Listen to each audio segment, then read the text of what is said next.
Olá, olá, pessoas lindas e maravilhosas! Está começando mais um episódio do podcast que mistura a Era de Ouro do Rádio com uma pitada de conscientização, o nosso Chá da Tarde! Aqui temos um bolo feito de cultura com cobertura de pensamento crítico, biscoitos de conhecimento e aquele chá de formação que, se todo mundo tomasse, nós não teríamos tanta gente, digamos assim, levemente acéfala. Porque hoje, pelas redes radionetfônicas do Brasil e do mundo, eu estou te convidando para mais um episódio do nosso Chá da Tarde. E o tema de hoje é: preservar a história é fundamental. E a nossa convidada que estamos recebendo aqui é muito especial. É uma historiadora, especialista em arqueologia e patrimônio, que dedica sua carreira a estudar, preservar e valorizar a nossa história cultural. O Brasil é um país com um patrimônio histórico e arqueológico imenso, mas muitas vezes negligenciado. Enquanto isso, países como a França investem fortemente na conservação de seus monumentos, mantendo castelos, igrejas e construções seculares praticamente intactos. Nesta conversa, vamos refletir sobre a importância de tratar o patrimônio como uma verdadeira joia cultural, entender os desafios brasileiros e descobrir como preservar, ou como a preservação pode ser um caminho para fortalecer nossa identidade. Com vocês, a queridíssima historiadora especializada em patrimônio e arqueologia, Daniele Brito Moreira! Olá! Muito bom dia, boa tarde, boa noite, no horário que tu estiver ouvindo essa nossa conversa. Estou muito feliz pelo convite. Só tenho a agradecer por essa oportunidade. Está sendo um prazer estar podendo trocar essas ideias contigo. Perfeito, Daniela, que bom que você aceitou nosso convite. Quando a gente soube assim, porque às vezes eu fico na página futucando, procurando pessoas com histórias para trazer aqui pro Chá da Tarde. E aí, quando eu achei o seu perfil, eu falei assim: gente, produção, manda o convite para ela. Porque assim, patrimônio, arqueologia são coisas que eu gosto muito, muito. E por eu já ter vivido na França, eu fiquei assim ainda mais apaixonado por como eles tratam o patrimônio cultural, vamos botar assim, as construções, os monumentos, todo esse amor que eles têm pela própria história deles. E aí, pra gente, antes de começar com o nosso roteiro, eu vou fazer a pergunta padrão, que eu faço para todos os convidados. Daniele por Daniele, quem é você? Bom, eu sou uma pessoa que é fascinada em história, já desde muito novinha. Comecei na faculdade muito cedo e por isso acabei indo por um caminho que não era história, mas que no momento que eu percebi que realmente a história era aquilo que eu queria para a minha vida e era o que me encantava e me dava prazer, né? Eu já fui para ela e não saí mais. Eu gosto muito dessa área de patrimônio histórico, né? Preservação do patrimônio, arqueologia, história do cotidiano, história oral. Trabalhei muitos anos com história oral, é algo que me fascina, ouvir as histórias das pessoas e preservar esses relatos, né? Então, resumidamente, assim, essa é a Daniele. Olha só, gente, que interessante. História oral é um ramo da história também muito interessante. Mas que bom, vamos começar aqui. Que a primeira pergunta que eu quero te fazer é a seguinte: na realidade, até um pensamento. O Brasil, né, ele tem um patrimônio cultural riquíssimo, mas nem sempre é valorizado. Na sua opinião, a opinião da Daniele, historiadora de patrimônio, arqueóloga, por que devemos enxergar, ou por que o Brasil, né, na sua opinião, por que devemos enxergar esse patrimônio como uma verdadeira joia da nossa identidade cultural?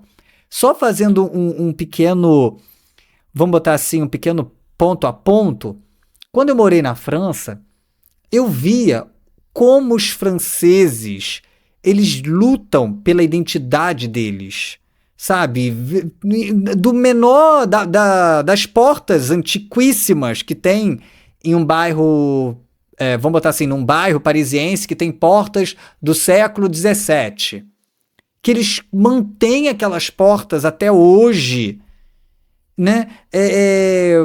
Isso nos grandes, estou falando das coisas pequenas, mas grandes museus, grandes construções, e aqui no Brasil a gente tem esse descaso tão grande, a gente, por que que, como que você hoje tenta convencer as pessoas do porquê devemos enxergar o nosso patrimônio como uma joia da nossa identidade? Sim.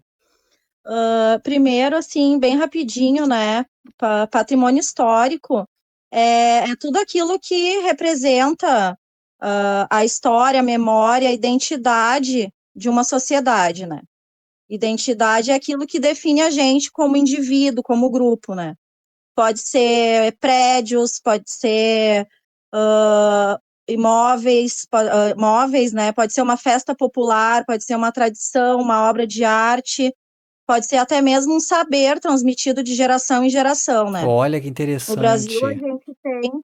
a gente tem patrimônios, exemplos maravilhosos de patrimônio, como Ouro Preto, temos Paraty, como patrimônio imaterial, a gente tem o samba, a capoeira, o frevo, né? E, na minha opinião, a gente deve enxergar o patrimônio como algo tão importante na nossa sociedade, porque ele é o que define a gente, né? Ele é um elo entre as gerações, né? Conecta o passado, o presente com o futuro. E quando a gente cuida desse patrimônio, a gente está garantindo que a nossa memória coletiva, a nossa memória dos antepassados, ela permaneça viva, né? A preservação do patrimônio, ela também é uma ferramenta de transformação social, né?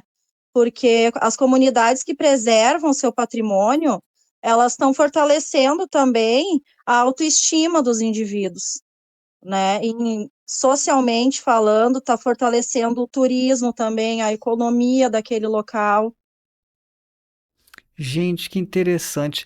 É uma coisa que está muito fincada eu acho que é uma coisa tão importante que eu penso que talvez as pessoas elas não se deram conta de quão importante é. Você concorda? É. Concordo, Né? concordo sim. E aí, eu não sei se você pensa assim. Por que que você acha que é. Então, por que que é tão difícil? Será que se falta conscientização no ensino de história dentro das escolas? Que, Na que... minha opinião, Hum, sim. uhum. Na minha opinião, sim, né? Infelizmente, falta, né, essa conscientização, né? Deveria ser promovida uma educação patrimonial mais efetiva nas escolas, nos centros comunitários, para que as pessoas conheçam realmente, valorizem a história local, as expressões culturais. Tem muitas vezes as pessoas não sabem que existe um remanescente quilombola na sua cidade, né? Muitas vezes as pessoas nunca visitaram o museu da sua cidade. A história ela é vista muito como distante. Na Europa, em outros países, eu tenho que ir longe para conhecer a história, mas a história está aqui, está na minha rua, né? Está na minha cidade, está no meu vizinho, que às vezes o pai dele tinha um armazém que começou a vender o primeiro refrigerante da cidade, entendeu? Então a história ela está em tudo, ela está muito perto da gente. E ela precisa ser vista dessa maneira, não como algo tão distante, e sim algo presente na nossa realidade, na nossa vida. É verdade. Aí você está falando como uma história distante.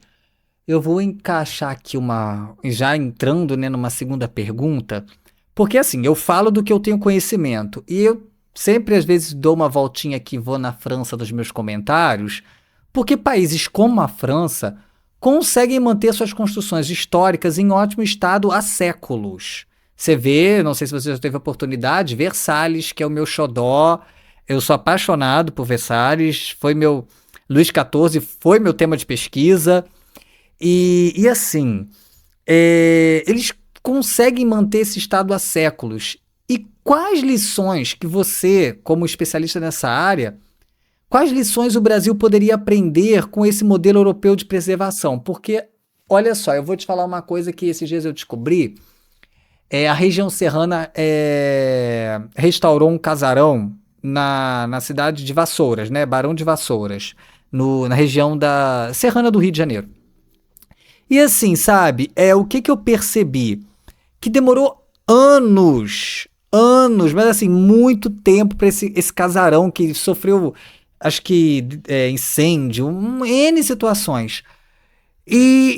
Eu sinto que às vezes tem eu não sei se é muita burocracia, eu não sei se isso envolve outras situações que não vem aqui ao caso, mas parece que tem um descaso, não é necessário. Você que é da área, o que que você acha que acontece? O Brasil ele pode aprender com outros países, que você falou assim, parece que a história está tão longe. Por que que de repente o Brasil não consegue aprender com eles lá para poder valorizar aqui e as pessoas entenderem que há história aqui? Conseguiu entender o que eu quero? Tô assim querendo me expressar? Sim, sim, aham, consegui. Eu acredito que principalmente, né, como eu te falei, de educação, conscientização, esse envolvimento da comunidade para ter uma participação, né, de diferentes grupos nesses processos de identificação, preservação do patrimônio histórico, né, para que as vivências dos grupos sejam consideradas nessa construção dessa história para ser preservada, né,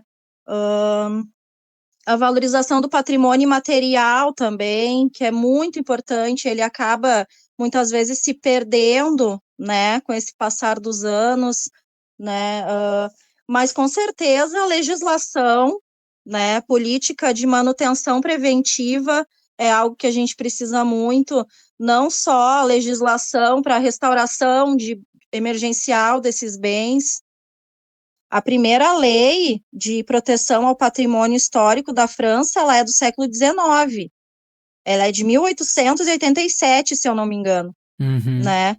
A questão dos recursos também, né, que são extremamente necessários e vai em partida também de tu incentivar o turismo nessas regiões, porque isso acaba também convertendo em valores para voltar para essa preservação, né? A, a Notre Dame, depois do incêndio em 2019, foi gasto bilhões para a restauração Foi. dela, né? Então, eu acredito que é uma gama de coisas, né? É legislação, é educação efetiva ali, para a É. gente conseguir ter E eu, essa construção para essa valorização do patrimônio, que é, assim, urgente. sim, e eu falo até aqui alguns bairros no Rio que você tem, assim, casarões antiquíssimos, que poderiam ser centros culturais, centros, sabe, de teatros ou até galerias de arte. E, obviamente, que são complexas. E aí eu ia te fazer uma pergunta, entrando nesse gancho. Eu acho que é assim, né? Não é a minha área, então, assim, se eu falar alguma besteira, você pode me corrigir. É porque, assim, muitas pessoas, muitas famílias têm posse desses casarões ou desses prédios antigos e elas não cuidam. Existe alguma forma do poder público exigir, abre aspas, né? Exigir, entre aspas, bem grandes, a conservação desse bem, ou ele teria que, abre aspas novamente, é, como eu poderia dizer, desapropriar e pegar para si, para tomar conta desse bem? Como é que é feito isso? Você tem noção? O que deve ser feito, né, é o tombamento desse patrimônio material. Que o que é o tombamento? Ele é a garantia de que esse bem vai estar sendo preservado. É uma legislação, né, que garante que qualquer e a manutenção que vai ser feita nesse imóvel, por exemplo, ela vai seguir regras para ele não ser descaracterizado. Existem prédios tombados, existem centros históricos tombados. E o que que é o tombamento? Às vezes as pessoas se confundem, acham que é poder destruir, mas não, tombamento é para preservar. Só que para eu poder tombar um prédio histórico, qualquer pessoa, qualquer civil pode entrar com pedido de tombamento junto ao IFAI, né? Ou ao IFAM, que é o Instituto do Patrimônio Histórico e Artístico Estadual, e tem o a nível nacional. Só que para isso, né, tu vai entrar com o pedido, deve ser feita observações do porquê este bem deveria ser tombado e protegido. E aí o IFAM ou o IFAI, né, o órgão correspondente deste imóvel, se é para preservação a nível estadual ou nacional, ele analisa, né, e se achar que é pertinente esse tombamento, eles acabam fazendo a documentação e aí o proprietário ele vai ter que, a partir disso, seguir todas as regras necessárias para que não seja mais modificado esse bem, né? Olha, ele tem que seguir as regras, mas ele recebe algum auxílio para poder manter essas regras ou não? Ele vai ter que, abre aspas, sustentar esse prédio sem fazer nenhuma alteração. Porque eu fico pensando assim, foi tombado, mas e se o dono não quiser saber mais do prédio agora que ele foi tombado? O que que acontece? Isso é um grande problema, porque muitas pessoas não querem o tombamento dos seus imóveis justamente por achar que vai ser uma dificuldade depois na manutenção e Oh, em alguma modificação que ela queira fazer. Porque não vai. Pode ser que existam editais onde a pessoa se inscreva para alguma restauração específica, se este imóvel for voltada para alguma atividade para a comunidade, né? Porque eu não posso escrever o meu imóvel num edital para restaurar, por exemplo, um terraço, mas que o imóvel é de meu uso particular somente. Não daria. Tem que ser recurso meu ou algum patrocínio privado, mas dinheiro público, existem incentivos, mas aí eu preciso direcionar esse espaço para um uso cultural, para um uso comunitário, entende? e aí deixa eu te fazer uma outra pergunta aqui. Você acredita que a dificuldade de conservação no Brasil está mais ligada a fatores políticos, econômicos ou a falta de consciência da população sobre a importância do patrimônio? Uhum. Eu acredito que é uma combinação aí, né? Fator político, econômico pesa muito, né? Porque muitas vezes falta recurso, né? Prioridade nas políticas públicas. Infelizmente, a cultura no nosso país, ela não é vista, né, como necessidade. E ela é uma necessidade básica de todo ser, né? Então, não tem muita prioridade nas políticas públicas para isso, né?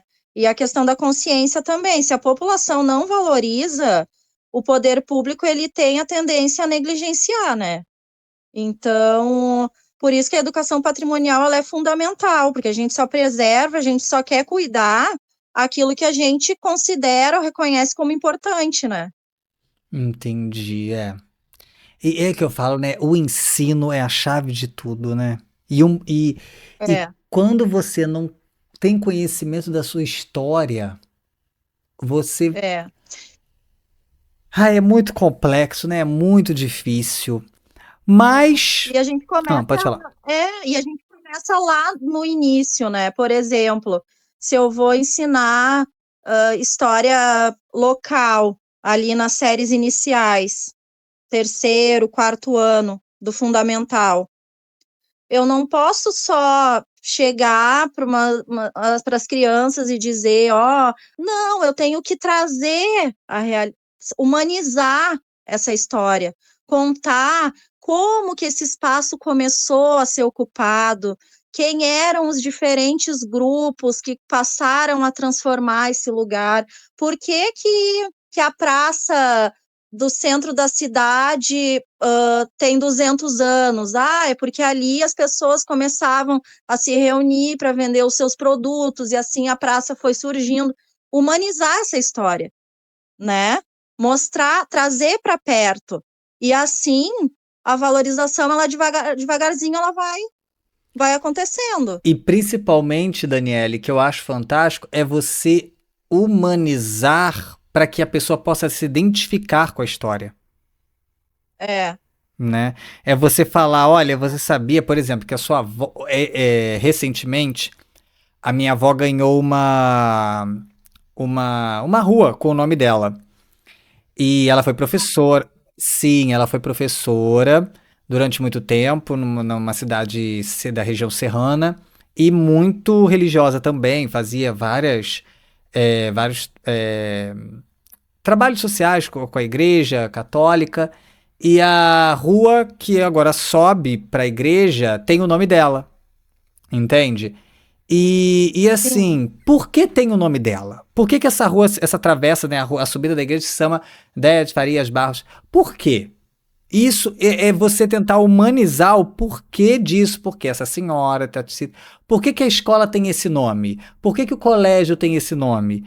E eu acho que é isso que eu estou te falando, a gente precisa humanizar muito para que a gente possa trazer a ideia do patrimônio para essas pessoas, sabe?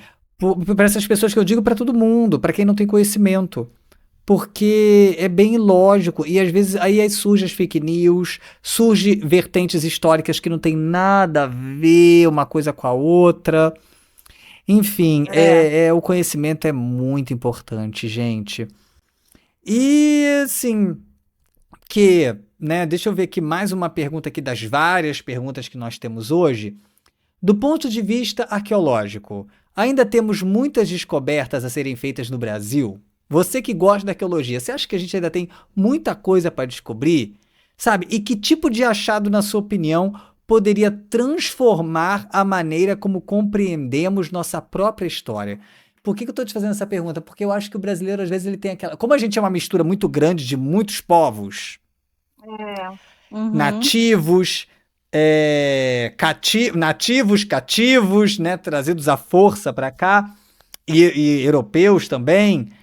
Você acredita que pode, de repente, assim, uma grande descoberta feita até mesmo por você na arqueologia? Já pensou, doutora né, Daniele Brito Moreira descobre um artefato arqueológico que muda os rumos da história brasileira?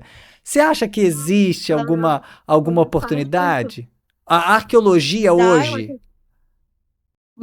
eu acredito que sim, né? Porque atualmente têm sido feitas muitas pesquisas, né, sobre a Amazônia pré-colonial, tem se revelado assim redes de ocupação humana muito mais intensas, assim organizadas do que até então a gente pensava, né? Sociedades bem organizadas antes da chegada dos europeus, né? Que a nossa história começou muito antes de 1500. E eu acredito que seria muito, muito importante achados que valorizem as culturas afro, né?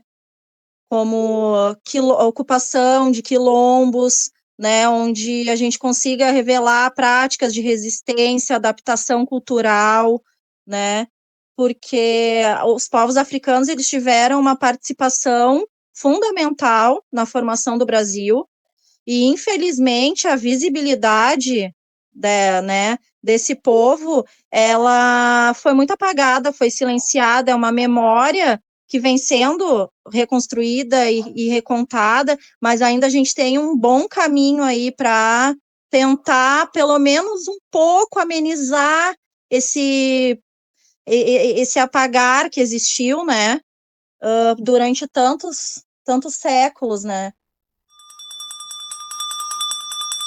Quando esse sininho toca, quem já ouve a gente aqui sabe quem tá chegando agora vai saber agora, é que significa que o nosso chá da tarde está chegando no fim. Mas antes da gente terminar, nós temos o nosso famoso Jogo das Xícaras. Bem, Daniele, eu tenho aqui 4 xícaras. O que é o nosso Jogo das Xícaras? É uma brincadeira que o nosso convidado, quando ele vem aqui, ele tem que escolher entre 4 xícaras que eu vou embaralhar aqui para fazer uma brincadeira, uma surpresinha. A xícara de número 1 é o nosso chá de laranja com limão. Um isso ou aquilo bem rapidinho, prático, que a gente brinca e você responde o que vier na sua mente. Já o chá de canela é um jogo rápido que eu vou falar uma coisa, você tem que responder. Eu vou falar, você tem que responder. É assim, é vapt-vupt. O chá da xícara número 3 é o chá de morango. Você vai trazer uma reflexão aqui para quem está ouvindo a gente, sabe, uma conscientização sobre o patrimônio, uma coisa assim que fique pelas redes radionetfônicas aqui da nossa página. E o chá de xícara número 4 é o chá de abacaxi com gengibre. Uma situação problemática que eu vou jogar aqui para você e você vai ter que responder sendo curta, direta e rápida. Sabe assim, como tinha aquele comercial Tramontina? Flapt. Tá bom? Vou embaralhar aqui. Vamos embaralhar. Então vamos lá. Daqui para cá, primeira, segunda, terceira ou quarta xícara? Qual que você quer? Eu quero a terceira. Terceira xícara? Ok, a terceira xícara é a xícara de... Número 3, a xícara de chá de morango. Que reflexão você gostaria de deixar aqui pra gente nessa reta final sobre patrimônio, sobre a importância da história do patrimônio brasileiro? Tem uma frase que eu gosto muito, que ela diz assim: a distinção entre passado e presente, ela é apenas uma ilusão teimosamente persistente. Ou seja, passado e presente estão juntos sim na nossa construção como indivíduo, como grupo, como sociedade. E eu recomendo quem está ouvindo a gente ainda não teve essa experiência, começar devagarzinho a ouvir uma história, sabe, para tentar perceber o quão importante é a gente resgatar as memórias e as histórias, tanto as que a gente escuta, quanto as que a gente lê, né, as que a gente vê também pelas ruas. Se a gente vê um prédio sendo, no caso, destruído, a gente pode questionar do porquê isso está acontecendo, porque isso faz parte, sim, da nossa história, né? E principalmente que a história não está longe, a história está perto, como eu disse no início. Ela faz parte de cada um de nós, ela está na nossa casa, no nosso vizinho, na nossa rua, na nossa cidade, ela está em tudo que nos rodeia. Isso então, aí. Se a gente começar a enxergar dessa maneira, a gente vai ver o quão fascinante é a gente ver o porquê de certas coisas acontecerem, o porquê de seguirmos certos caminhos, e também ir movimentando as nossas questões e nos transformando como ser humano, porque nós não somos estáticos, né? Estamos sempre em transformação para vivermos melhor em sociedade e que a gente consiga isso, com certeza, através do nosso conhecimento como indivíduo e como sociedade, através da história. Ai, que bom. E Daniele, agora é o nosso momento show da Xuxa, apelidado pela Rayane. Você pode, assim, você deixa um recado, você pode agradecer, mandar um beijo pra quem você quiser, porque a gente já tá terminando e aí esse momento é seu. Tá. Eu quero agradecer, né, o teu convite, a oportunidade. Quero convidar a quem tiver interesse de me acompanhar. Sim, deixa o seu arroba aí pra gente. Isso aí. Historiando com a Dani. Eu tô tentando ser um pouco mais ativa ali, vou tentar fazer alguns conteúdos diferentes. Até eu tô destravando aqui contigo, porque eu tinha, assim, uma coisa, sabe? Dá um nervoso, né? A gente falar Mas aí eu convido a quem, né, puder estar acompanhando por lá. Vou ficar muito feliz de estar compartilhando, assim, um pouquinho mais sobre a história. Com certeza, vamos sim. E assim, Dani, vou te falar uma coisa assim fantástica. O primeiro passo é sempre mais difícil, tá? Uhum. Segue essa ideia. E lembra que o primeiro passo é assim, não significa que você vai chegar aonde você queria chegar. Mas o primeiro passo significa que você já não está onde você estava antes. Entende? E assim, eu falo isso porque a gente não imaginava que há 6 meses atrás a gente já está hoje com um alcance gigantesco, 6 mil seguidores e cada dia crescendo mais, com um passo assim simples. Então assim, foca, vai firme que vai dar certo. É sempre um passo atrás do outro. Muito obrigado, tá bom? Bem, pessoal, por hoje é só. Mas se você escutou até aqui, deixe o seu like, se inscreve no nosso canal e segue a gente lá no Instagram, @OMeuLivroDeIdeias. Aproveita e compartilha essa ideia com seus amigos. Todas as quartas-feiras um episódio especial com um convidado diferente, ok? Te espero na próxima quarta para mais um Chá da Tarde.